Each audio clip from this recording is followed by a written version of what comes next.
Welcome back to Philosophy of Value Workshops, number 12 of Series 12. And the question for today is, why is value and values the kind of things that can do what we want them to? Reading for today, The Pursuit of Value, Chapter 7, Section 6. So the question for today is, why is value the kind of thing that can do what we want it to? As we will see, it's not simply because of the mistaken idea that some values are objective. To get to the significance of the question, we must first state the sometimes disputed fact that values and value states are mental states or states of consciousness. And we can then ask the question of how can a state that is subjective and internal to consciousness produce consequences for activities that have broad outcomes and are expressed externally, like ethics, morals, meaning, motivation, purpose, romance, religion, and aesthetics. The initial question of why is value the kind of thing that can do what we want it to can be broken into three parts. 1. What is value? 2. What do we want it to do? And 3. How does it do it? We have previously outlined an answer to the first question, what is value, with basic features like subjectivity, affect, phenomenality, directionality, tension, sufficiency, and intrinsic value. We will come back to some of these features later in order to explicate them. The second question of what do we want value to do has already been introduced in the activities of ethics, morals, meaning, motivation, purpose, romance, religion, and aesthetics. But more specifically, how is value relevant to the question of ethical and moral justification? And how does value have the motivational power to produce action? And how does value provide the point within meaning or purpose? And how does it explain the experience of romance and religion? Moreover, such questions about the efficacy of value, as well as the fact that ethical principles are values, are at the root of the belief that ethics should provide its own foundation, as held by Hume, Nietzsche, J.N. Findlay, Ronald Dworkin, Bernard Williams, and others. Bernard Williams makes this point when he says that Nietzsche rightly claims that morality demands to be understood as self-sufficient, unquote. And Dworkin speaks of the independence of morality as a separate department of knowledge. Dworkin's particular reference to knowledge doesn't negate either value or independence. And it also records Kant's unsuccessful attempt to establish an independent ethics based on reason. Yet not only is ethical theory required to be self-sufficient, but also particular states of value, morals, and meaning. The idea of moral fortitude, for example, calls for a certain independence from cognitive and social support. Notably, Aristotle qualifies eudaimonia as self-sufficient, which as a moral concept also implies value. And my own value theory ethics, advocates value sufficiency as a culminating objective. We will return to this notion of sufficiency as a feature of value later. Before elaborating on how value can do what it does, this issue can also be informed by reviewing the limitations of other states of cognition, affect, and volition. Analytic philosophy typically divides states into the two types of cognitive and non-cognitive or affect states. Non-cognitive states are thought to be blind and unable by themselves to direct action. Conversely, cognitive states are thought to be impotent, unable to motivate action, and unable to justify moral action due to constraints such as Hume's is-ought. This is because cognitive states like perception, belief, and reason typically don't have a significant affective element. They might be value-laden and involve perspectival values, but not to the degree of having phenomenality that could motivate action, justify ethics, or furnish experience with meaning or purpose. But perhaps it's more explanatory to say that cognitive states are constituted by their intentional objects, but conversely, non-cognitive or affect states are constituted by the experience of that state. And this is a significant feature of different types of non-cognitive states, which point to the affective or phenomenal element of mental states as a motivating factor. To consider the relation of affect to value, we can compare the three affect states of pleasure, happiness, and joy. Pleasure typically has physiological origins and is hardly influenced by cognitive factors. Happiness is more subject to circumstances and cognitive considerations like belief. Yet happiness is worthwhile and retains independent satisfaction regardless of circumstance. And joy is often thought to not only be of greater value, but to have greater value content. This comparison of these three affect states of pleasure, happiness, and joy shows that they all have a kind of independence or sufficiency, not shared with cognitive states, and they have different kinds of sufficiency of increasing refinement, quality, and value content that caters to or is produced by different conditions and circumstances. Yet all these three states, constituted by their own experience, typically don't need external or social endorsement and have different kinds of sufficiency and value content that implies a priority among these states. This brings us to the introduction of another affect state or value state, that is value sufficiency, as in states of moral fortitude, magnanimity, love, integrity, patience, and courage. This value sufficiency is one of the things that enables value to do what we want, in addition to its quality that depends on the character of its objects. With respect to theory of action and motivation, cognition or a conception of things alone is thought to be impotent. Hume expresses this idea by saying that reason is, and ought only to be, the slave of the passions. And Elizabeth Anscombe states the generally accepted view that not just anything is wantable, but must have desirability characterizations. Anthony Kenny agrees that beliefs by themselves do not lead to action, whereas desires and emotions do. Unquote. The point is that value is a species of non-cognitive affect state with characteristics of sufficiency that thereby can motivate action and do more.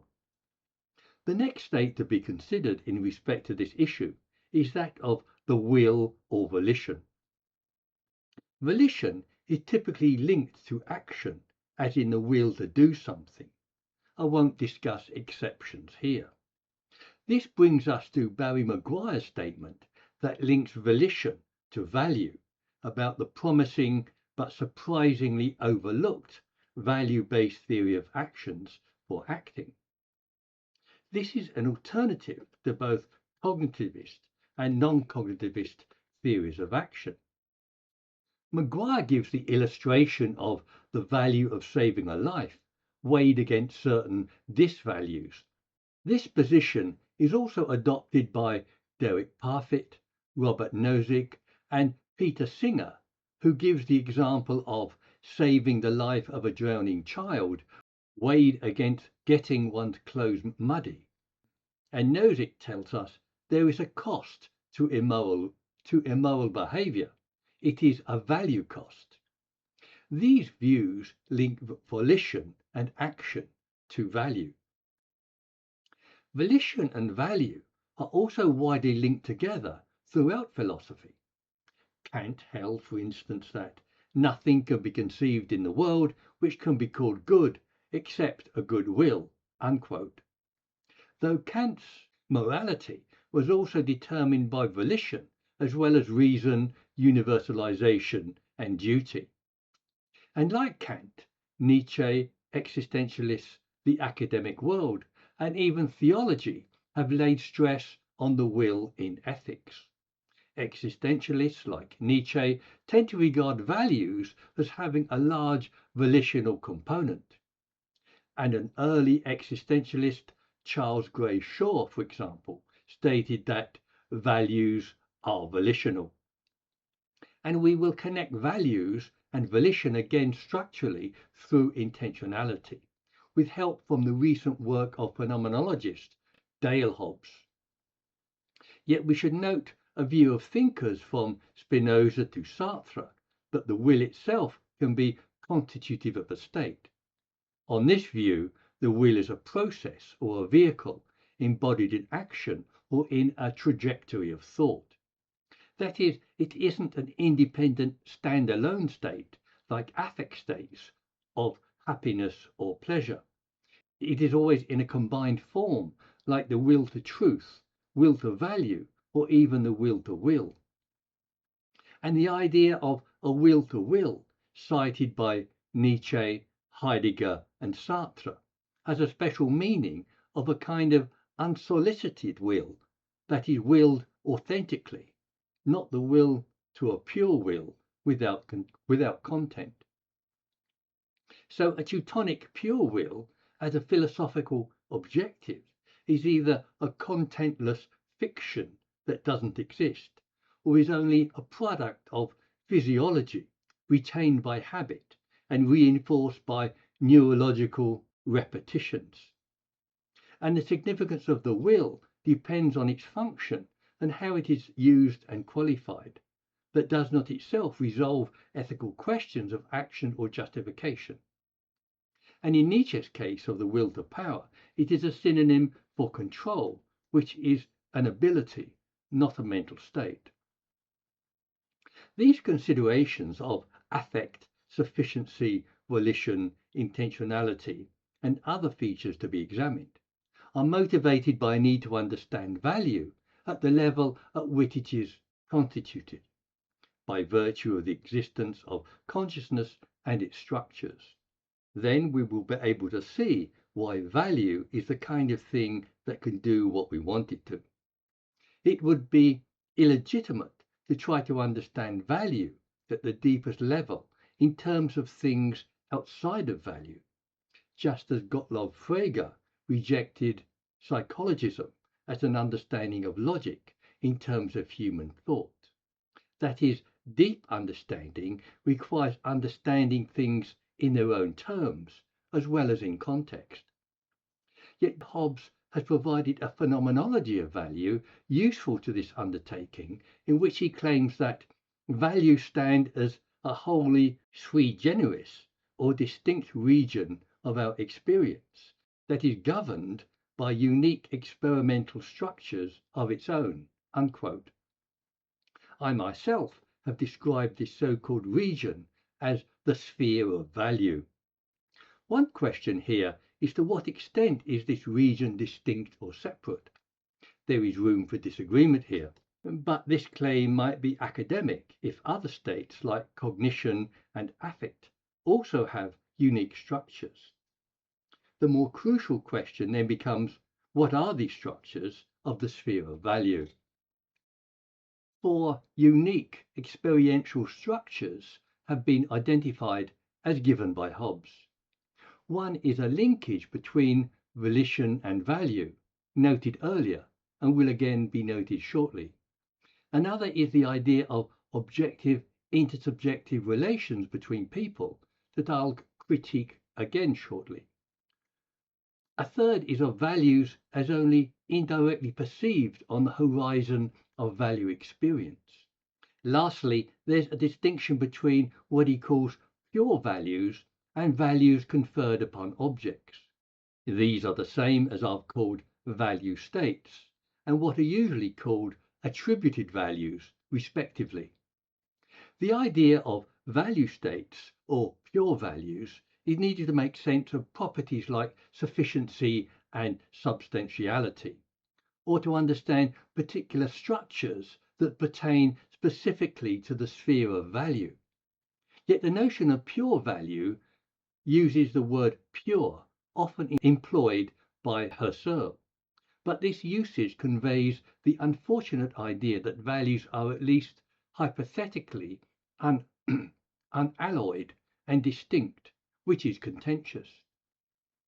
The third idea of values only indirectly perceived on a horizon of experience is taken from Husserl's life world of presuppositions and, and intuitions, where, for example, the back of a house is presupposed even though it can't be seen. Hobbes contends that this horizon gives access to shared background values and objective tenets of intersubjectivity. But this strategy is problematic because its basis only depends upon social convention and consensus. And such a basis isn't adequate to determine divergent and variable social relations, especially if those relations are conceived as ethical, subject to is-ought constraints. Moreover, this basis isn't derived from the internal structures of consciousness, as we need to do. It's derived from an indirectly perceived horizon of value experience that we don't have direct access to. And in my view, Hobbes has the quest for objectivity back to front, as it usually is, in looking for objective objects rather than the value imperative that produces normative outcomes. But indirectly perceived values on a horizon of experience could be valid if their foundations were valid. I'm thinking of, for example, a basis in my previous account in podcast 22, series 10, of a symmetry between the will for truth and the ideal of an ultimate moral good that makes inescapable claims on our will.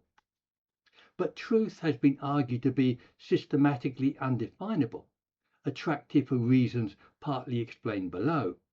And likewise, the idea of moral good is subject to discovery and redefinition. So both truth and the good, singly or jointly, are ideal candidates of indirectly perceived values due to their systematically unfinished character, as well as their claims on us. Further to the question of how can value be the kind of thing that can do what we want it to, we can explicate the progressive character of value that is always drawing value out to further value. One way of showing this is through the idea of human finitude, which means that the will to value and sufficiencies of value are always insufficient and are works in progress, and both the attractions and insufficiencies of value call value to further value. Robert Nozick has expressed one aspect of such an idea in the notion of ethical pull over ethical push, and he characterized value by possibility that also gives the space value needs to expand into. The idea of value continually moving forward into the space that is opened up in front of it raises the question of what is the nature of the reality that is being opened up. The dimension of consciousness is too general and vague, but more specifically, that reality consists of a cognitive space, the contents of which are unknown. And this cognitive process requires creativity, which implies value, both in the selection of new ideas and in the value-laden content of the ideas selected. Sartre's negative appraisals of human consciousness also paradoxically creates possibilities for value. But such possibilities arise out of Sartre's ambivalence towards human consciousness and value. That is, Sartre defines consciousness as a being, which is the foundation of itself as a lack of being, and that human reality is before all else its own nothingness. Unquote. This leads Sartre to view humanity as a useless passion pursuing the absolute features of physical being in itself. I have argued that this relation is contingent and that the impregnable features of physicality can be replaced by value sufficiency. Yet more to the point, consistent with the view that human reality is a lack, he similarly holds that in all cases of lack, value is the lacked. Unquote. Yet in these tortured sentences, Sartre is laying out a space for value in terms of structures of consciousness. For Sartre, consciousness is a nothingness or a kind of absence that erupts from within a fissure of being.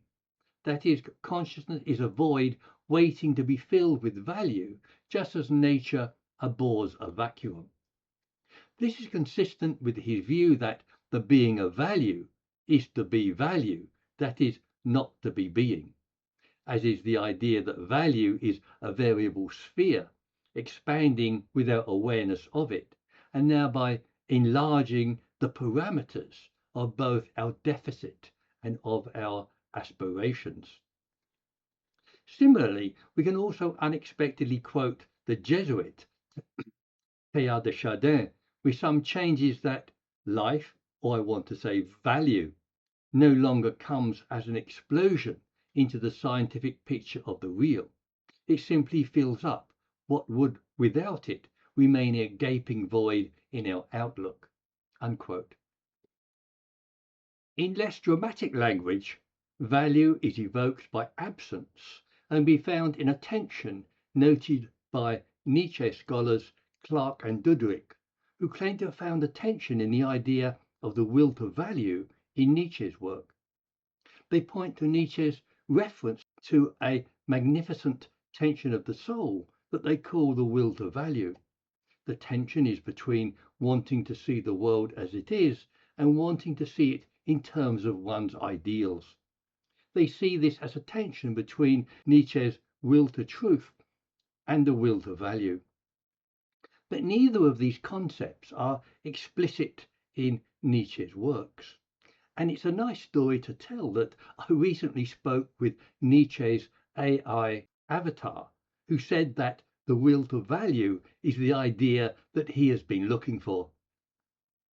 Nietzsche is nevertheless held in a fierce tension between his two votaries of Apollonian and Dionysian values. Apollonian values are represented by beauty, harmony, rational thinking, and order, like Apollo, the sun god. Dionysian values represent the frenzy of life, destroying unity, but enabling access to mystical insight.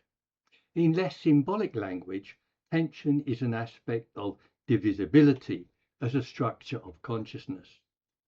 But all these considerations have resulted in at least two different and seemingly contradictory conceptions of value.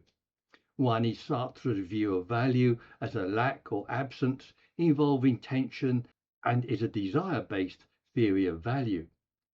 Another is the idea of intrinsic or a sufficiency of value in, for example, magnanimity and self-esteem. And biological origins of value are only that, not a structural account. Yet value is a general category of diverse kinds of value with different values of different valences, with different objects that produce different qualities of value. These different kinds of value include value states and intrinsic values and sufficient values, as well as attributed values and projected values. Another way of understanding the efficacy of sufficient values is by comparison to intrinsic values, because they are both taken to have significance in ethics, morality, meaning, and purpose. But all sufficient values are intrinsic, but not all intrinsic values are sufficient, because although both are relative, some intrinsic values are trivial, like the love of my dog compared to the love of my wife, whereas sufficient values are required to be adequate to their functions. Also, intrinsic values must be enduring in the sense that exceptions mean that their value isn't intrinsic to the object, whereas sufficient values can be sufficient to some circumstances but not to others. And Nietzsche and Sartre agree the present must not be justified by the past or the future. Yet the only candidates of intrinsic and sufficient values are mental states and conscious minds like people. It is well argued that objects, actions, or abstract ideas can have neither intrinsic nor sufficient value. John Mackey famously argues, for example, that there are no objective values, and consequently there are also no intrinsic values in the fabric of the world. I won't go over the argument again here, but it's important to understand that he is referring to substantive ontological existence, not to universality. But it's interesting to extend the argument that there are no intrinsic values in the fabric of the world to values that are intuitively, intrinsically valuable, like love and virtue, and to ambiguous cases in humans, in which people want to die or who are in comas, whose lives don't have any asserted value. And the question of what gives value to life can also be asked of animals. These cases prompt the view that intrinsic values are values which necessarily attribute values to themselves. That is, on this view, certain values deemed to have intrinsic values, like self-esteem, love, and magnanimity, necessarily attribute value to themselves by virtue of their unavoidable internal reflexivity. That is, without that reflexive attribution of value, they cease to have intrinsic value. And of course, they could not exist as the states as originally described. This explains both intrinsic value and hypothetical cases of people not valuing themselves, as well as explaining the efficacy of sufficient as well as intrinsic value. That is, these kinds of value involve tacit forms of volition that produce the thought and action that enable value to do what we want it to do. In addition to the features of sufficiency, affect, volition, intentionality, and tension or division as preconditions of value, temporality and time are also essential structures of consciousness. Heidegger, for instance, emphasized temporality and time as the horizon of being, and Husserl spoke of the flow of consciousness and the flow of becoming, in which every experience has necessarily been preceded in time by experiences. But locating value within consciousness more explicitly, Heidegger cites care as the being of Dasein.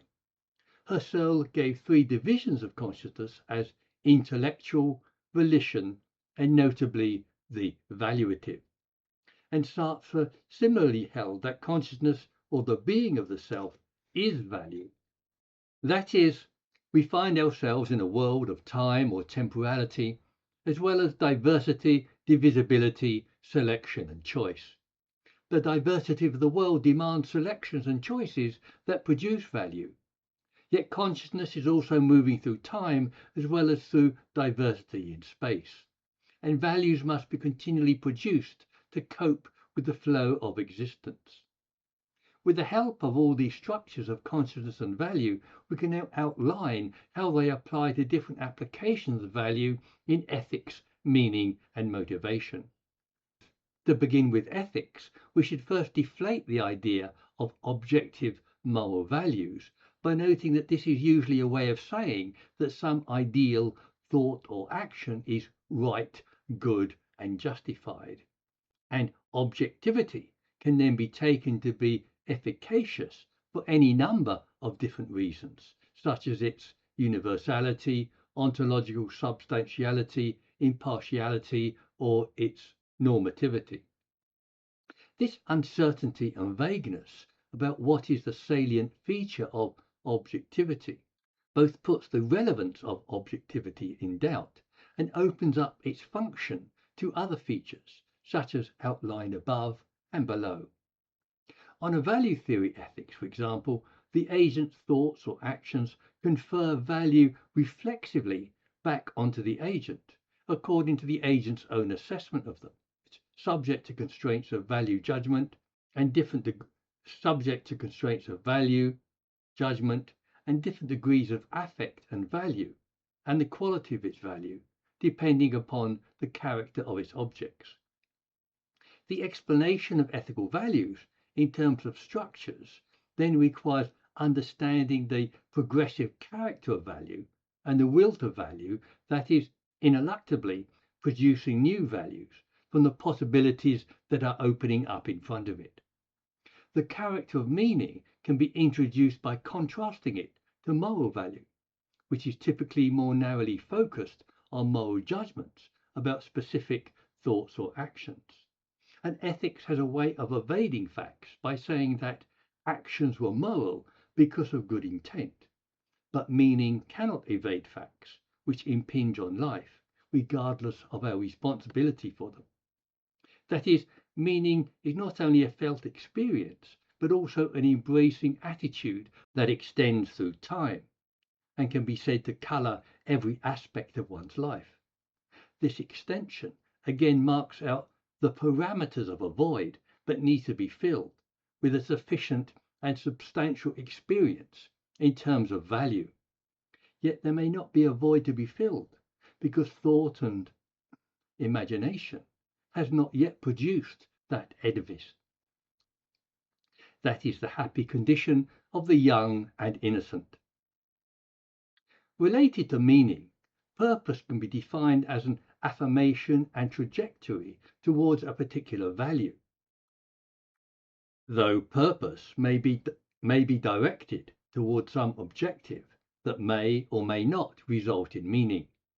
That would depend upon whether the will to value leads to an adequate or a sufficiency of value. The task of explaining motivation returns us to the idea that cognition is motivationally inert and requires a substantial affective impulse to produce volition and action. That impulse will consist of varying degrees of affect and value to produce volition and action. Having explained in terms of structures why value is the kind of thing that can do what we want it to, we could then ask, but why is value like that? This question could be compared to questions about physical reality, and particularly about the periodic table.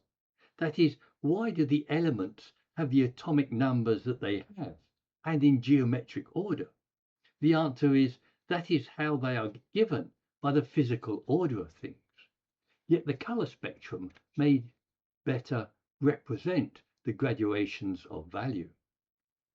In the case of value, we can ask, why does value find its place within the spectrum of consciousness with other states like cognition, affect, volition, and others that we might not know about? It is because all these states have taken up positions within consciousness in order to complete the reality that consciousness brings into the world. To review this paper, we could look over the various structures that enable value to do what we want it to do, in addition to common features of value like subjectivity, affect, phenomenality, and intrinsic value.